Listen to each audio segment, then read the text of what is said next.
Nakapagluto na naman nga ako ng bagong version ko ng igado. Tara, samahan niyo ako kung paano ko ito niluto. Siyempre, unang-una nga, igigisa lang natin ang sibuyas at ang bawang. At kapag okay na nga, susunod na natin ang marinated pork asin. Minarinate ko nga pala ito sa toyo, kalamansi at konting paminta. Ginisa ko nga pala ito ng matagal. At ayan, naglagay na nga po ako ng konting asin at ng paminta. Bago ko nga nilagay yung atay, pinakuluan ko muna ito ng matagal.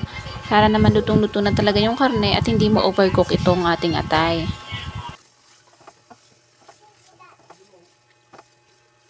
Naglalagay rin pala ako dito ng liver spread. Kahit anong brand ng liver spread na gusto nyo, pwede na yon. Pinakuluan ko nga ito ng mga ilang minuto.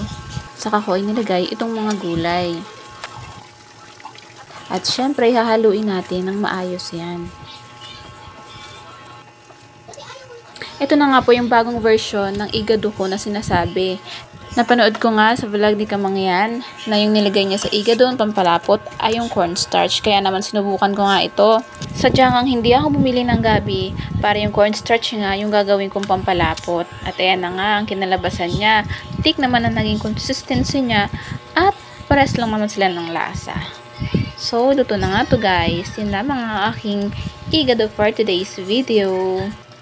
Sana nagustuhan niyo po itong video. Kung nagustuhan niyo po ang video ito, huwag niyo pong kalimutan mag-react, comment, and share. At kung hindi pa po nakafollow, i-follow niyo rin po ako. Thank you!